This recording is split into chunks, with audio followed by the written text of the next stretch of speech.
Courage is starting something we don't know if we can do. It's uncertainty. Confidence is built in the trenches. One of the hardest things to do as a parent is to say sorry. Welcome back to another group coaching call. These are quickly becoming my favorite time of the week. I get to connect with you parents and go deep on some of your questions. I always try to choose questions that I think other parents could benefit from. So I've got 6 questions that have been pre-submitted for you today. Remember, if you are wondering how to pre-submit a question, click the link in the description of this video. Hopefully we can put one down there and you guys can quickly submit a question each week, and I will do my best to get round to all the best questions that benefit the entire group. So, first question of the 6 today.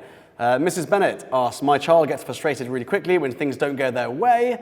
How can I help them stay calm? So the first thing is, if your child is getting frustrated, make sure you validate their feeling first. So I can see that you're frustrated before trying to jump in and fix it. If you try to go against them, they might just push harder and actually make it even more difficult for you to relate to them, to connect to them. So first of all, validate that feeling. The next thing you want to do, and this is useful for every single age group, but it looks different for different age groups, right? So you want to teach them a calm down routine. So you can say if you've got a 4 or 5-year-old, perhaps it's slowing down their breathing, doing 3 big breaths. That's something I've done with my kids throughout their childhood, teaching them the 3-breath routine. They literally do 3 big breaths. I stand really close to them and I do it with them. So they mirror me, breathing in and breathing out, and it calms them down. I'll tell you an interesting story. I once watched my son fall over on his scooter. He fell over and he hurt himself, he cut his knee. Instead of running over and trying to save him, I watched my daughter, who's about 3 years older than him, run over to him, help him up, and then do the breathing routine with him, right? So she had the emotional intelligence at the age of 6 or 7 to calm down her brother who had been in an accident. He then breathed and calmed himself down, and it was this really magical parenting moment. I'm sure you've had plenty of those yourself, where you realize some of the stuff you've been trying to embed and teach is actually working and is really powerful. Because let's face it, emotional regulation is one of the most important things you can teach a child in their life. If your son or daughter struggles to manage their emotions, it can be a huge disadvantage in their life. So it's really, really key that you teach them how to stay calm, and you can use different drills to do that. If they're a teen, they're feeling stressed and anxious and worried, one of the best things you can do is do a 1-minute meditation with them. That is going to really help them. You could even use a track on Spotify or something, a free resource on YouTube, and do a guided meditation. So the calm down routine can vary with each age group. The other thing to remember is that the kids are going to pick up on your energy. So when I say modeling behaviors, it's not just about modeling the things you say or what you do, it's modeling your energy, right? So if you're not calm yourself, your child's going to copy that. A great example, I'll tell you another story, great example, another accident story. I was in a school once teaching. We've taught in about 100 schools across the UK. This particular school I was teaching in, I saw a child fall over and hurt their foot, and they fell over. And instead of crying, the child looked around, and you could see from the other end of the school hall a teacher sprinting down like they were in the Olympics, skidding on the floor to get close to them, making such a scene, panicking, shouting, "Are you okay? Are you okay?" And of course, what happens? The kid cried, right? The reality is, kids pick up on our energy. And so what they're often doing when a child is in a situation where they are frustrated or they're hurt or whatever it is, they are looking for reassurance, and they're looking to learn from you about how they should respond. So your energy needs to be mimicking, modeling the energy you want them to have. The other thing I would say is to reflect afterwards, right? So once they've done something which they were frustrated about doing, they overcame it and they did it, right? You're in that stage now. One of the things you can ask the child is, what helped you calm down? Because the reality is, when they understand how they got calm, they'll believe in that process. So let's say you did this with your child, the breathing technique, the 3-breath technique, okay? And they went from really frustrated and upset to actually being able to do something. Afterwards, say, what helped you calm down? And they said, well, the breathing helped. Okay, the cogs are now clicking into place. Now they realize, these ideas, these exercises, these drills, these habits actually work, so I might start listening to them. The next time you then want them to calm down, they're going to do that much faster. I hope, Mrs. Bennett, that helps answer the question there. Mr. Clark. My child constantly seeks reassurance. Did I do it right? Are you proud of me? How do I help them trust themselves? Really great question. The first thing I would say is ask the question back to them. Did I do it right? I would say, do you think you did it right? Are you proud of me? I would say, are you proud of yourself? What I'm trying to do here is to build internal validation rather than focusing on external validation where they are waiting for someone else to validate them. They have the confidence and the self-esteem to do it themselves. Now, of course, they will say, yes, I'm proud of myself. And then you can say, well, I'm really proud of you as well. And then be specific, right? So always, always, always, when you're giving feedback on a child and you're giving a compliment or praise, be specific, don't be vague. Say to them, I'm proud of you for the way you handled this by standing up there with good posture and you were calm and you were breathing. That was amazing. You listened to everything we said. It's that feedback that feels authentic and real, and they can pick up on generic feedback. So praise the process over the effort. That's really key as well. If you're praising the result, they're going to be results driven. Everything they do will be performative. They'll only be happy if they win. Instead, praise the effort, and it will become a very learned process. They want to do again and again. Try to teach them self-check questions as well. So going back to the way that we put the questions back on them, you can create a series of self-check-in questions. So these are things like teaching them how to ask themselves, did I try my best? Or what did I learn? Now remember, on both those things, did I try my best and what did I learn? Don't focus on the results so much, they focus on the process of doing something, right? So we want them to have those own check-in questions. The other thing I would mention is if they're constantly trying to get your reassurance, try to create a delay. And this might sound a bit harsh, but try to create a delay from them doing something and getting reassurance from you. Gradually, what you're actually doing is giving them that space to reflect on themselves first. Finally, the thing I would say on this question is to try to create small challenges where your child has an opportunity to succeed on their own. If the challenges feel too big, they might feel overwhelmed. If they feel overwhelmed, they might need more reassurance. So start very, very small. Maybe dial back a little bit on some of the exercises, make them even easier, make them even shorter, make them a bit less intense. The next question here, Mrs. Young. My child compares themselves to others at school and feels less than. So how do I shift that mindset? Great question. I've spoken in the last group coaching about comparison, but that was primarily with siblings. Try to create a rule at home with your kids where you say compare with yourself. It's the compare with yourself rule. So the idea here is to track their own progress and compare it to their own progress over time rather than looking at someone else and trying to compare to them. It all goes back to realizing that everyone's unique and different and having a good understanding of their own strengths and weaknesses and other people's and appreciating those differences. It takes a while to build that realization, but as your kid gets older, it's going to be easier to do. I think sharing vulnerability as a parent is gold. I just think that it needs to be done properly, and the way to do it properly is to show them how you struggled with something. Maybe you were scared about something or you learned something, but it took you ages to learn it, and how you overcame that hardship, that struggle, the challenges there, right? Because ultimately, when you're doing this, it's not about them seeing you as perfection. It's about them seeing that the process that they need to follow is to get really good at overcoming setbacks and challenges and failures, right? Because that's what we're basically doing is training humans how to be human. So if you dial this right back to what it means to a child to get back up when they've fallen down, one of the best ways they're going to learn that is by modeling you. And if they don't see that, telling stories about how you overcame struggling or challenge or whatever it is can really help make that relatable. So that's a key thing to do. The other thing I'd focus on if they are comparing is to focus on gratitude. So look at some of the gratitude exercises within the challenges and the course. Daily wins, even tiny ones.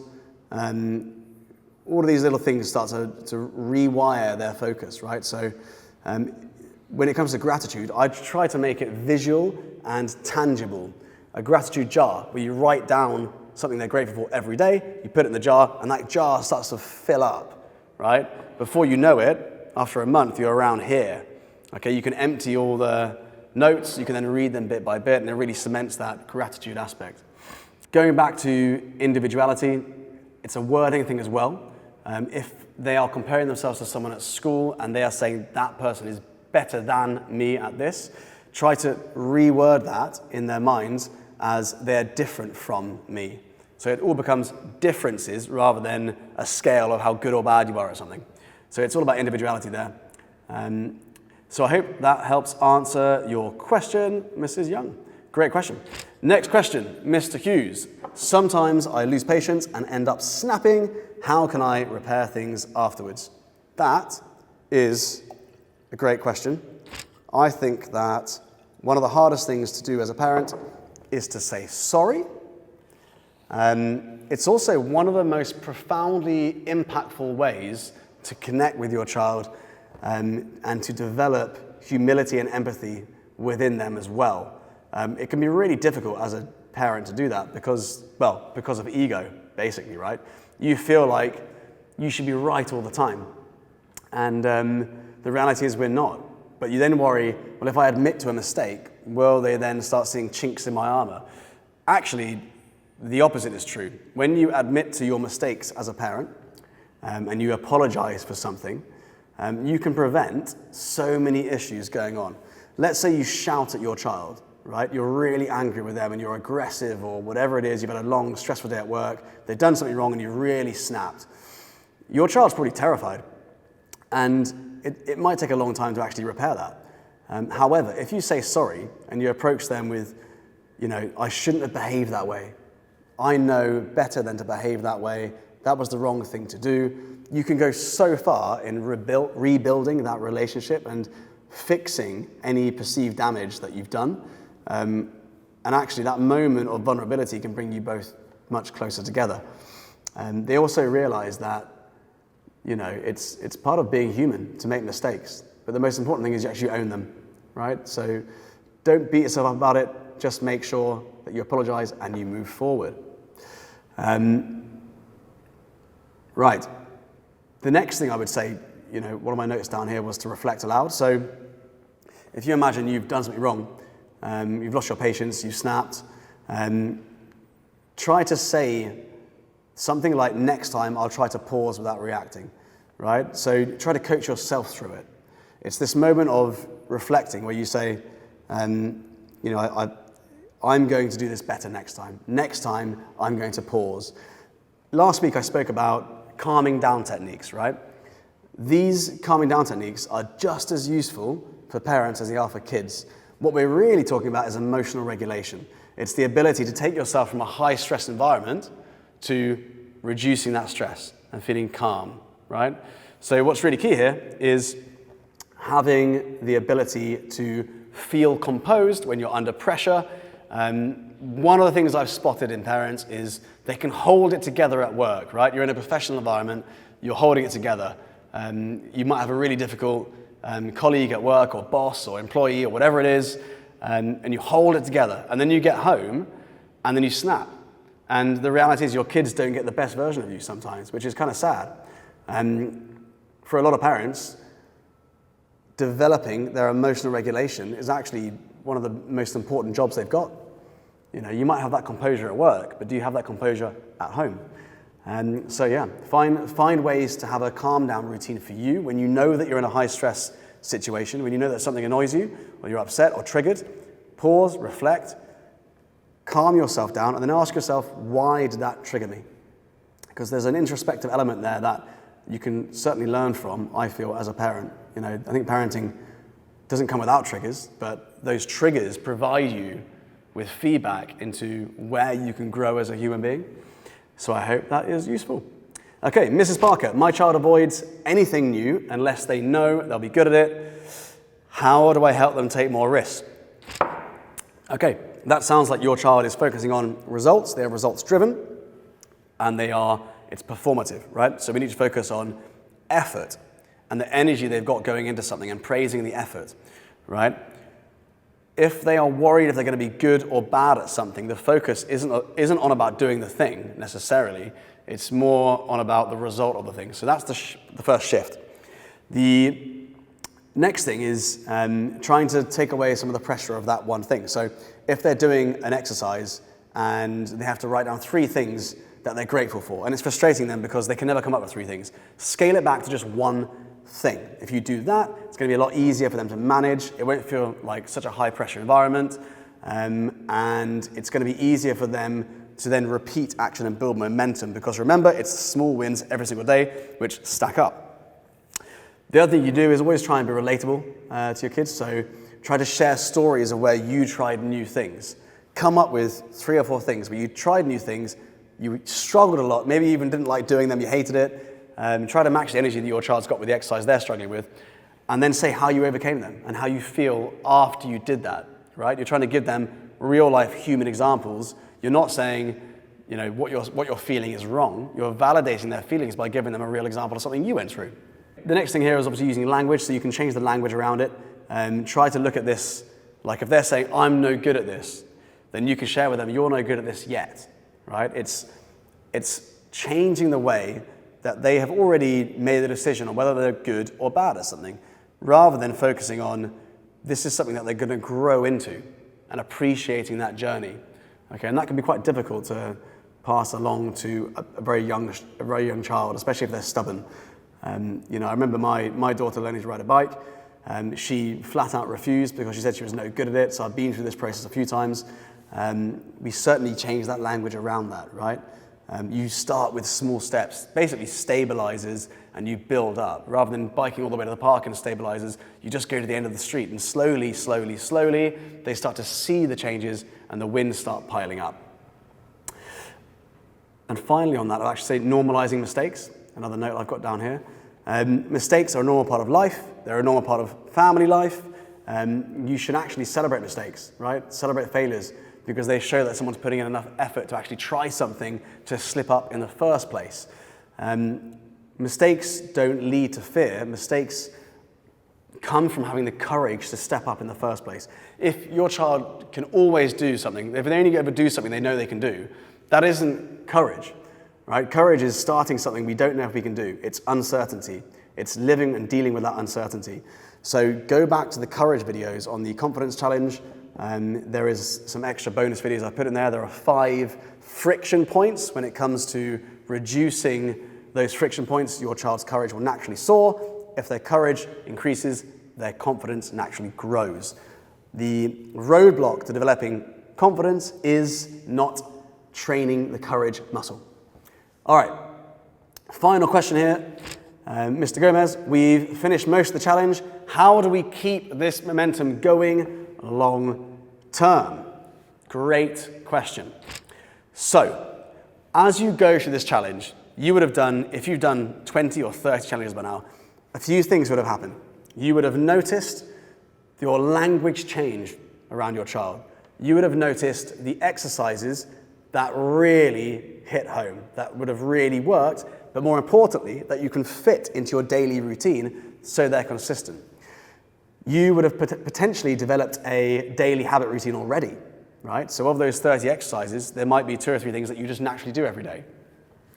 The big goal for me was within 30 days, give you the chance to try lots of different things to see what hits, right?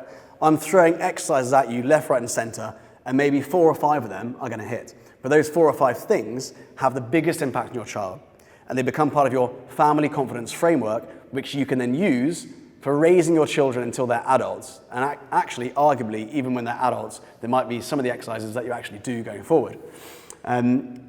The reality is, after the 30-day challenge, stay in this community. Okay, we're going to give you options to stay in this community for longer. Stay in this community, stay around other parents just like this, keep sharing your advice of what's worked for you. Share your experiences, share your struggles, turn up for these weekly group sessions. You'll learn more. But also I would just say, look, the reality is you might do the 30-day confidence challenge. You might see your child's confidence increase. And then a few weeks later, their confidence might dip in some areas, okay? See confidence a bit like a sound wave. It goes up and down, but ultimately goes up. The reality here is that your child can go through difficult transitions, challenging social situations, changing school, hormones, adolescence, all sorts, right, which damage their confidence.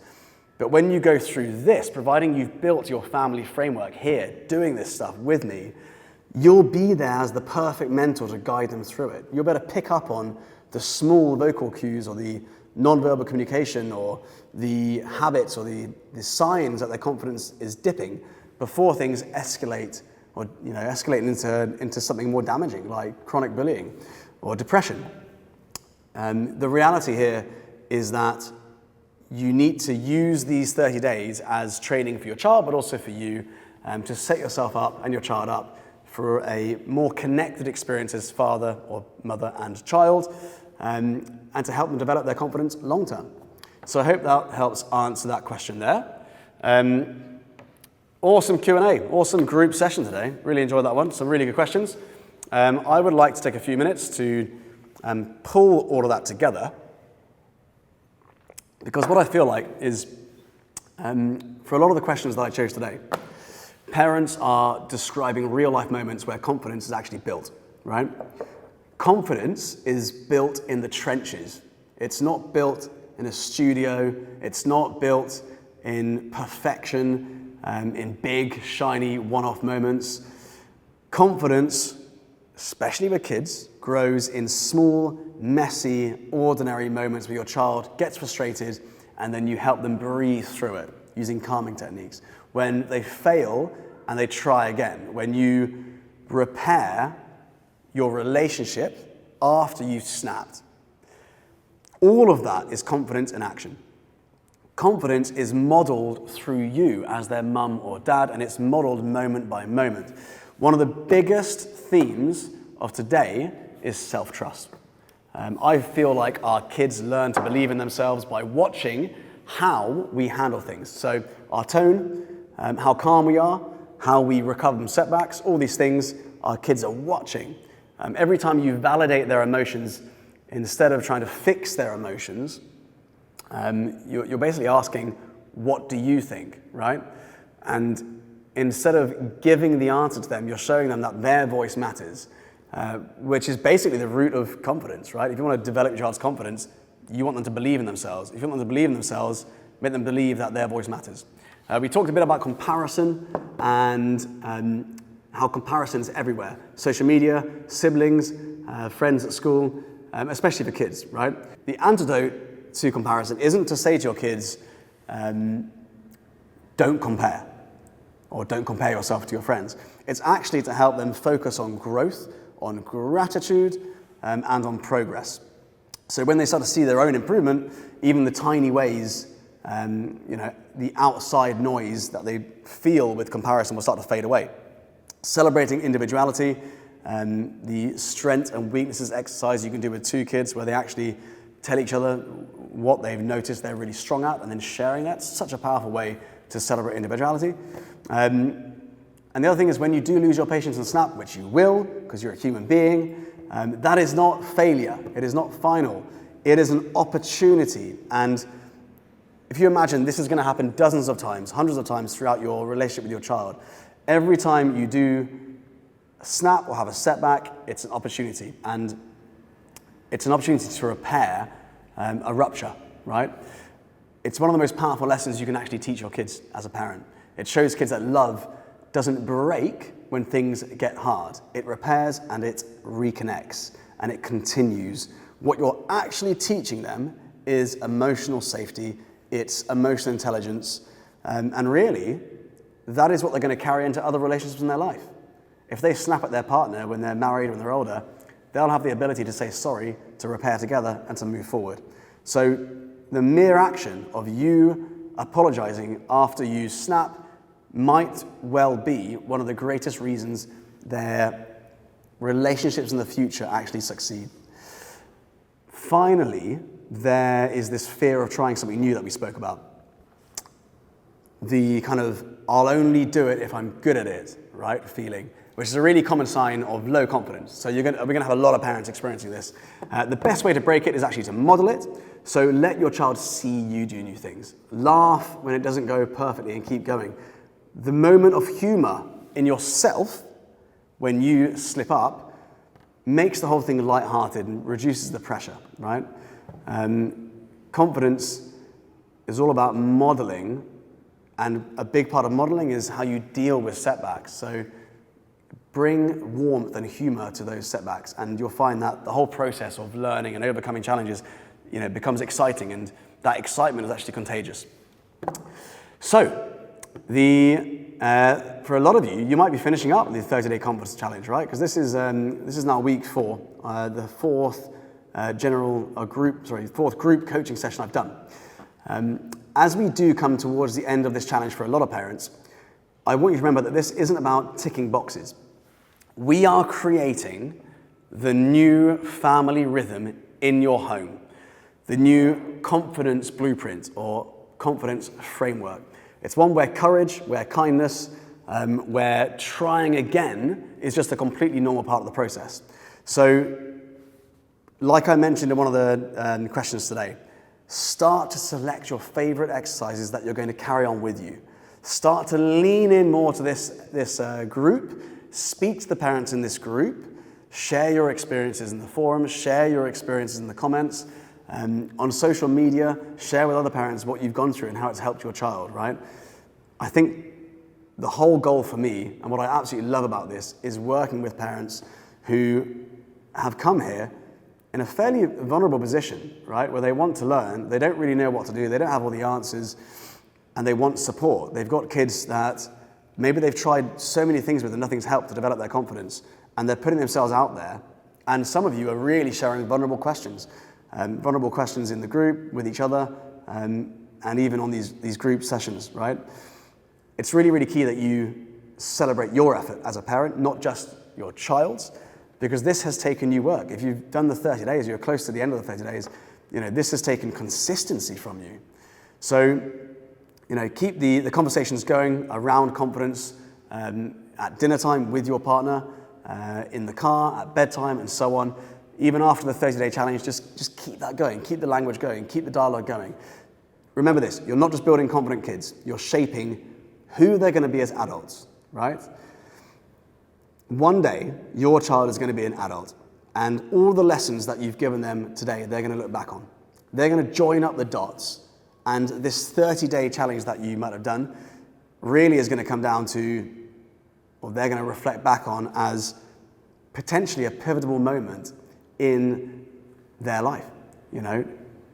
I think so many of us would have loved to have had this 30-day challenge where a parent invested 30 days of their time and energy into giving us or your kids one of the most important things you can give a human being, which is confidence. If you give your child confidence, what are you actually doing? Well, you're giving them courage. You're giving them the ability to speak up for themselves. You're giving them boundaries. You're giving them the confidence to assert their boundaries if someone toxic comes into their life.